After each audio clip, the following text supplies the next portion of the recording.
T-minus 10, 9, 8, 7, 6, 5, 3, 2, 1, 0, and liftoff of Space Shuttle Atlantis on a mission to build, resupply, and to do research on the International Space Station.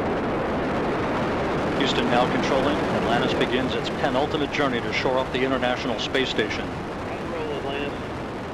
Atlantis now on the proper alignment for its 8.5-minute ride to orbit. 4.5 million pounds of hardware and humans taking aim on the International Outpost. 30 seconds into the flight. Atlantis almost 2 miles in altitude, almost 6 miles downrange from the Kennedy Space Center already, traveling 500 miles an hour. The 3 liquid fuel main engines now throttling back to 72% of rated performance, going into the bucket, reducing the stress on the shuttle as it breaks through the sound barrier.